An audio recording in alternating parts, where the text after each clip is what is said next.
My ex-wife stole all the money from my parents' safe and then made me apologize on my knees for the broken marriage because I'm Ann. Jax's ex-girlfriend stole $2,500 from his parents' safe and turned the whole family against our son. Now I'm helping my kid recover after they all chose a criminal over him. This situation is long and messy, so I'll try to include the relevant info only. I, 33F, broke up with my longtime partner, 34M, right before the pandemic. We stayed in the same house during lockdown and continued to live together afterward because we generally get along and had a child, 12M, to raise together. Over the last 4 years, we've been roommates and co-parents, and that's it. One day he was supposed to take our son to buy new school clothes. He came back 15 minutes later in tears, saying they were on their way to the store when his new girlfriend called, and he drove him back home to spend time with her. He even asked our son to lie to me for him, but he was tired of covering for him, implying he'd been lying for a while. When he got home, we had a massive argument. I didn't care if he dated other girls.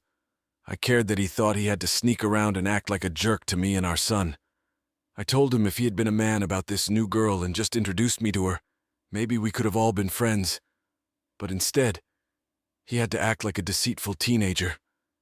It ended with him moving out to live with his parents. A couple of days later, he called and apologized. He said he hoped it wasn't too late for him to do things right and hoped we could all be friends. I was hopeful we could finally co-parent in peace for our child's sake. This is where I might be wrong. I've always been close with my ex's parents, to the point where even after we broke up, I would be invited over regularly for dinner. They said even if I wasn't their son's partner, I was still their grandchild's mother, and that made me family. One day, my son texted me while at my ex's parents' house and invited me to dinner because they were having my favorite meal. I didn't think twice about coming over, even though my ex and his new girlfriend, whom I've never met, now live there. I figured everyone had to be okay with it since my son was inviting me. I ended up having dinner with my ex's parents and son, but my ex only came upstairs to grab 2 plates of food and went back downstairs. I asked my ex's mom why, and she said his girlfriend doesn't feel well today. Whatever. I thought she was just sick, and I'd meet her another day. I had a perfectly pleasant dinner with my ex-in-laws, helped clean up, and promised to bring them a coconut cake, my ex-father-in-law's favorite, and took my son home. Later, my ex blew up my phone with texts and calls saying it was weird and rude that I came over for dinner uninvited, that I made his new girlfriend uncomfortable and feel unwelcome, and that I caused trouble in their relationship because she assumed we must still be in love for me to come over and see his parents out of the blue like that. Exes don't do that. It's creepy. I had a talk with my son and asked him calmly if he had asked everyone else if it was okay if I came over before he texted me. And he sheepishly said he didn't know he had to ask, since it had never been a problem before. I didn't tell him about his dad's meltdown at me, or tell his dad that he was the one who invited me. He's a child and shouldn't be involved. Instead, I just told his dad that I was sorry my dropping by made things awkward, but I thought he wanted us all to be friends from now on, and I figured this was a good place to start. He said there was no way his new girlfriend would want to be friends with me now. Way she'd want to be my friend now that I made her feel uncomfortable in her own home. It wasn't my intention, but I admit I'd be perturbed if he brought this woman into my home. Hey all, I saw a post here recently about not getting many updates to stories submitted to this blog and figured I could give mine, even though it's a sad one. I also need to vent a little about this situation. Under the cut to save people's dashboards, my ex's new girlfriend will be Lisa, my ex-father-in-law will be Jack, and my ex-mother-in-law will be Mary. I'll start from the day after the dinner and give a concise recap of events.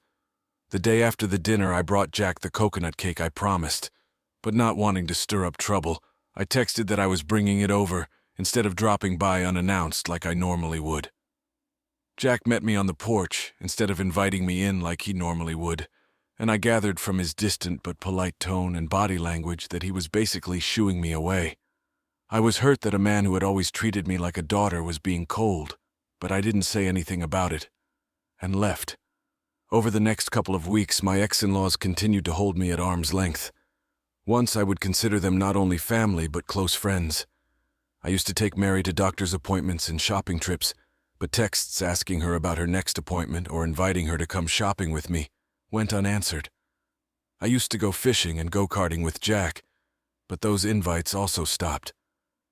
I had a sneaking suspicion my ex was behind the sudden change in my ex-in-laws, and I also started to notice a change in my son. Because my ex and I were never actually married, there was no formal custody agreement between us. He would just text his dad if he wanted him to come pick him up or text me if he wanted to come home. He's always been a daddy's boy, and spent more time with him than at home with me, and I was fine with that. But after the dinner, he spent a lot more time at home with me, and one day he went with his dad only to call me within the hour, crying and asking me to pick him up. On the way home, I gently reminded him that he could talk to me about anything, even if it was hard. Adjusting to his dad having Lisa in his life would be a challenge, but if he had any problems, he could tell me, and I would help him fix them. He told me what had transpired over my ex and Lisa's relationship from his point of view. My ex and Lisa had been dating for about 8 months before my son told me, and he pretty much knew about it from the beginning. My ex told him he couldn't tell me about it, and he agreed because he didn't want us to fight. My ex also had Lisa around my son from the beginning, and my son was wary of her at first, but started to like her. So the people saying I should meet Lisa before she was around my son, that ship unfortunately sailed long ago. The day after the dinner, Mary texted my son and basically said, "You're not in any trouble, but don't mention your mom around Lisa again." My son texted back asking why, and she said, "It's just easier not to upset her." Lisa started doing all the things with my ex-in-laws that I used to do. She took Mary to doctor's appointments, took her shopping, went fishing with Jack, and even tried to replicate my coconut cake. My son tried talking to his dad and said it felt like Lisa was trying to replace me. But my dad just said, "She's just being their daughter-in-law. Your mother isn't their daughter-in-law anymore." Still, my son is stubborn and insisted it wasn't fair that his mother was being excluded from the family. Her dad just kept repeating, "She's not family," to which my son yelled, "She's my mom. That makes her more family than Lisa." At this, Lisa apparently got up and left the room while my ex ran after her. Lisa didn't just leave the room, though. She took her keys, got in her car, and drove away. My ex drove after her, and Mary and Jack started scolding my son, saying he needed to apologize to Lisa when she got back. That's when my son called me in tears and asked me to come pick him up. He's insistent that he doesn't want to go back over there until they all apologize to him, and I don't blame him. I'm honestly at a loss at all this. My ex never had a problem with me being close with his parents even though we were broken up. Hell, I was the one who stayed with Mary in the hospital for 4 months after she had a heart attack and subsequent heart surgery in 2022. I was the one who went to doctor's appointments, organized her medications, and helped her with physical therapy. I was the one cooking meals every night and bringing them to Jack, because both he and my ex have been spoiled by Mary and don't know how to cook for themselves. I was the one cleaning the house for them for over a year while Mary recovered. I did it all because I loved them, not just as his family, but as dear friends. I don't know if this sudden change in behavior is how my ex felt all along, or if Lisa had something to do with it, though I suspect it's a combination of both.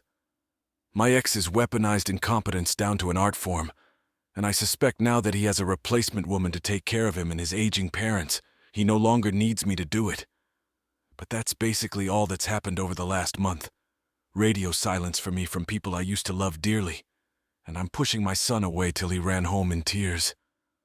As sad as I am for me, my heart breaks tenfold for him. I honestly did not think I would be updating this post any longer. In the last couple of months, I've gotten a lawyer and have been working out custody with my ex, which was rough at first, but then calmed down. I don't want to go into too many details because this situation doesn't really involve me anymore, just my ex, and he is still my son's father. So I'll give the short version. When my ex was contacted by my lawyer, he started blowing up my phone saying I was trying to take his son and all his money away from him, and how could I do this to him because he would never do this to me, etc., etc. I shut that down quick and told him I didn't want a dime from him. I just wanted some assurance that the agreement we already had in place, VJ's son stays with me, but is free to visit him. VJ stays in place. He kept trying to say lawyers were unnecessary because he wasn't going to try to take him.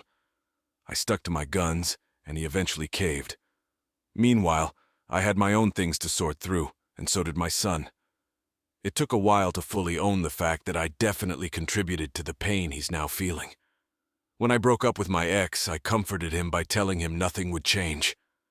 We were still living together. Then his dad moved out. And still, I told him nothing would change. I'd still be active in Jack and Mary's lives. I'd still go over there with him all the time. And while that was a nice thought, it didn't really prepare my son for the reality that families change all the time, and change doesn't have to be bad or scary. This whole time, he was basing his mental health on the idea that nothing about his family would change. So Lisa's introduction slowly shattered. That feeling started to crumble away. That feeling. But change is good. Change is normal. I may not like being cut off from Jack and Mary, but they're not wrong when they say I'm not family anymore. They're not wrong for trying to be welcoming to the new woman in their son's life. It sucks, but life goes on. Anyway, my son has been going over there for a few hours about once or twice a week with lots of caveats that he, his dad, and I all agreed to. He gets to decide when he comes over. His dad can invite him, but he's allowed to say no, and he can't argue. No one will force him to interact with Jack, Mary, or Lisa if he doesn't want to. No one will take him anywhere if he doesn't want to go. If anyone makes him uncomfortable, he'll leave and walk to Diane's house and call me to come pick him up. Diane is a co-worker of mine who lives 3 blocks away and has known my son since he was a baby. This arrangement has been working out, and my son has said everyone has been extra nice to him, but they haven't actually apologized for anything they did. He slowly started to seem happier and happier over there, and asked if he could go to Jack's birthday party because his aunt and uncle from out of state would be visiting with their cousins, and I said yes. Well, tonight he came home and told me a doozy of a story. The party was great, everyone was having a good time, and my son's older cousin was showing him how to play the Nintendo 64. Lisa was nowhere to be found. Apparently she didn't feel good again, and my ex went downstairs to check on her. Suddenly they hear him screaming, "Where is it? What did you do with it?"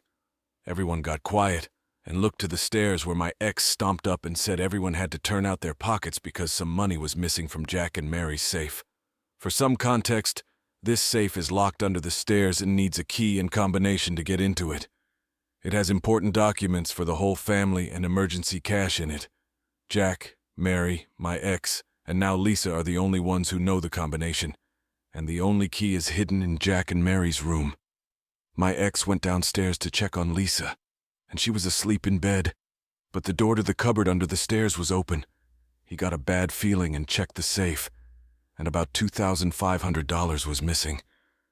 He woke Lisa up, and she cried and said she had been asleep the whole time, and someone must have come down and stolen the money while she was sleeping. I was pretty gratified to hear that my ex's family are nowhere near as naive as he is, and immediately tore into him for believing that lie. None of them had a key or knew the combination, and all of them had been hanging out in the living room. Lisa cleans Jack and Mary's room all the time and knew where the key was. He told Lisa the combination, and Lisa was downstairs the whole time. Lisa is the only person who could have done it. He tried to defend Lisa and told everyone to leave her alone, but Jack put his foot down and told his son to find the money or he would call the cops. My ex went back downstairs to talk to Lisa, and everyone upstairs could hear her sobbing and calling him names. She went to get in her car, and my ex followed her, and what did he see sitting in her back seat? A bag stuffed to the brim with money. A bag that wasn't there a few hours ago. My ex tried to stop Lisa from leaving, but she tore out of the driveway like a bat out of hell. Jack and Mary are furious and want to press charges, and my ex is begging them not to, saying he can get her to bring it back.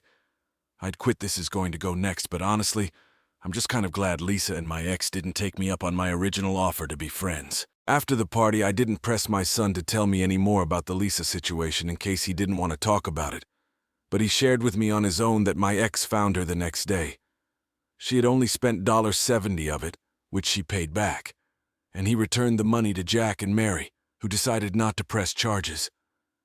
Lisa was not allowed back in Jack and Mary's house after that, so she and my ex broke up almost a week later. On November 25th, 2023, I got a call from Mary, the first one I had gotten from her since July. She started out by apologizing for not talking to me in so long and invited me over. This time I did ask who was going to be there, and she said it was just her and Jack in the house. My ex was at work. I said I wasn't sure if I should come over if it would be upsetting for my ex, and she said, "To hell with him, it's my house, and I invited you." So I went over that evening. Jack was glued to the TV and just nodded at me when I came in. Mary led me into the kitchen to talk privately. This time she apologized for being so distant and said it was my ex's idea that she and Jack cut all ties with me. I asked where he got the idea since it was never a problem before, and she said he didn't want to upset Lisa. She said walking on eggshells to not upset Lisa was apparently a common occurrence while she was living there. Lisa could be perfectly sweet and friendly, but the second you did anything to step on her toes, she would get in her car, leave, and swear she was never coming back. In fact, she told me a great deal of things I didn't know about Lisa and that my son was too young to notice. For instance, things I now know about Lisa. Lisa is 51, as I mentioned before on this blog, and has 3 grown children. She was living with her oldest son when she met my ex, but after about 10 months of them dating, her son kicked her out and she had nowhere to stay, so she moved in with Jack and Mary and my ex. Why? She's a drug user. Mary knows Lisa was on drugs because she admitted it to Jack. Jack is a retired cop and noticed strange behavior from Lisa, like sudden bursts of energy followed by collapsing in a dead sleep, mood swings, irritability, and coming and going at odd hours of the night, etc. Jack confronted both her and my ex with this information, and they admitted she was addicted to drugs but insisted she was getting treatment for it. Apparently that's actually how Lisa and my ex met. My ex is a recovered alcoholic, which was never brought up until now because it wasn't relevant to the situation until now. It was really bad when we were young, but I assumed he had been sober since 2018. Unbeknownst to me, he had slipped back into his drinking habit sometime in early 2023 when we were still living together. I was there for him when he was at his worst and can say with 100% certainty he wasn't acting as bad as he was back then. But he did stay out late a lot and always seemed tired. I just assumed he was working late, hanging out with friends or hooking up with women. We weren't a couple at that point, and I felt it wasn't any of my business what he spent his nights doing as long as it didn't affect our son, and at that point, I didn't believe it was. Fortunately, he realized on his own he needed to stop before he spiraled too far out of control and recognized he could not stop on his own. He joined a local drug and alcohol addiction program, and that's where he met Lisa. They were in different programs, but those programs were in the same building. They ran into each other by chance, hit it off, and started dating. Apparently, my ex even confessed to trying Lisa's drug of choice but swore up and down he was a recreational user only and wasn't addicted. Mary and Jack said Lisa could only stay with them if Lisa continued treatment and any and all drug usage in their house stopped. And my ex and Lisa agreed. Then the party happened, and Mary clarified a few things about that for me. What happened at the party was this. When my ex went downstairs to check on Lisa, he could tell she had been taking drugs, so he went to tuck her into bed. To get to their bedroom, you have to walk by the stairs, and he noticed the door leading under the stairs was open just a crack when usually it's latched shut. He put Lisa in bed, went to check it out, and didn't see anything wrong. But he didn't trust it, and opened the safe just to check. At this point, I interrupted and asked why Lisa even knew the combination. And Mary just said my ex claimed she needed to know it in case of an emergency, and she was stupid to agree to that. They usually keep $9,000 in cash in the safe for emergencies, but my ex counted it twice and was sure $2,100 was missing. My ex freaked out, shook Lisa, and shouted at her, asking where it went. She said she didn't take it. He came back up to accuse the rest of the family. He lied and said Lisa was sleeping the whole time to avoid mentioning she had taken drugs in his parents' house, but couldn't keep denying Lisa had to have done it when everyone else kept telling him that she was the only one who could have. He went back downstairs to confront her. She yelled that he scared her when he shook her and screamed in her face for no reason. He told her she was the only one who could have taken it. She kept denying it, and he kept pushing, so she got her bag, stuffed a few clothes inside, and went out the back door to her car. She threw the bag in the back seat so hard the stuff inside spilled out, and my ex saw several stacks of money rubber-banded together just like the money in the safe. He tried to open the car door, but she had already locked it and sped out of the driveway. The next day, he found her in her car in the parking lot of her oldest son's apartment building. She had asked if she could stay there with him.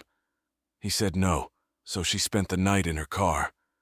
She cried and said she hadn't been to her treatment program in weeks, and now she needed money to pay some people back, and she was scared. My ex said he didn't care. Give him back the money. She gave him back all but $60 that she had spent. He said she needed to pay him back in a week, or he'd call the cops on her. And a few hours later she did. She also came with her daughter to pick up the rest of her things from Jack and Mary's house just a couple of days before Mary called me. What happened next leading up to Thanksgiving? Both Jack and Mary kept in touch with me almost to the point they had preempted me, and I was cordial and polite with them, but kept my distance. Mary even tried dropping hints that she wanted me to come clean the house for them at one point, and I just directed her to the number for a cleaning service, quite proud of myself for that one. However, my son stayed in close contact with them and held out hopes that I was going to go over there for Thanksgiving like I did every year. I tried gently reminding him that it might be awkward for everyone, and he just insisted it wouldn't be awkward because Lisa's gone now, and besides, if I didn't go to Jack and Mary's house, I would be alone on Thanksgiving. My only living family are on the other side of the country, and we are not close at all.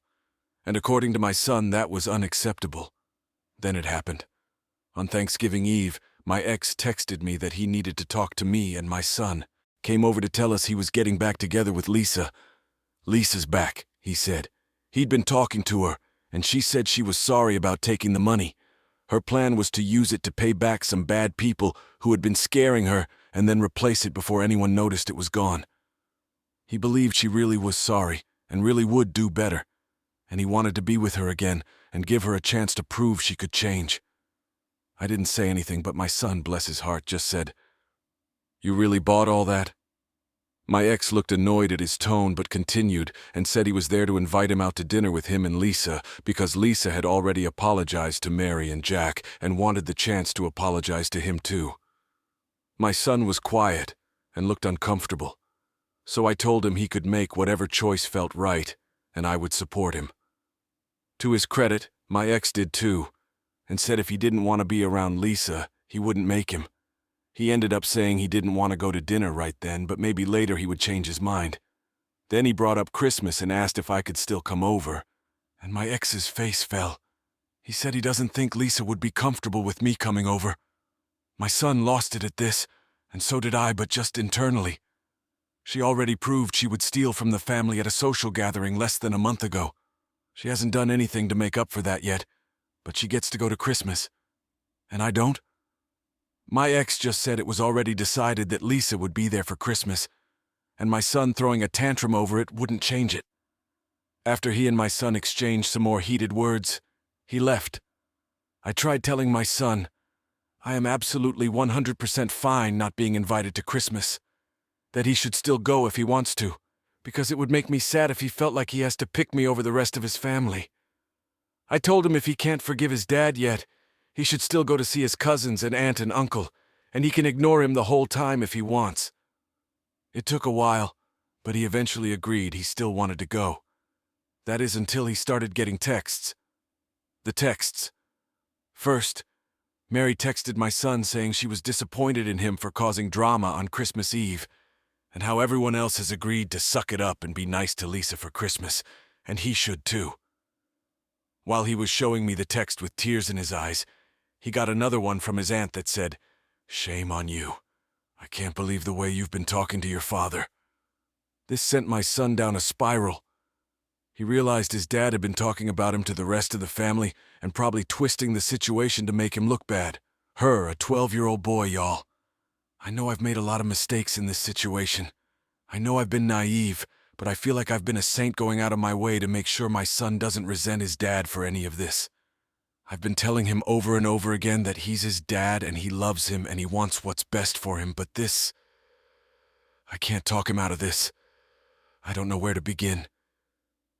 He begs me not to make him go over there for Christmas because he doesn't want to face his whole family not knowing what his dad has told them about him. I told him of course he doesn't have to. I text my ex that our son doesn't feel safe going over there for Christmas anymore, and my phone stays silent, but my son's phone blows up. He ended up blocking most of his family to get them to stop texting him and cried himself to sleep. Since then, I have not tried to get my son to contact his dad since October 26, 2022. He's called him a few times since then, and he mostly just answers with short 1 or 2 word answers. He doesn't go places with him anymore. He doesn't want to see him anymore. He has called me a few times to accuse me of turning his son against him. But it's pretty easy to shut him down with, "Would you want to talk to someone who turns everything you say against you to your own family?" I'm sure he's told his family a whole slew of colorful things about me, but I don't care. And none of them have reached out to me with vitriol. Just imagine that. An 11-year-old child. I don't know what's going on with Lisa or Mary or Jack anymore, and I don't care. I'm just focused on trying to bring my son back to that loud, boisterous, stubborn kid he used to be. And I think we're getting there slowly. Therapy is helping him, and I'm so glad I got the custody arrangement when I did.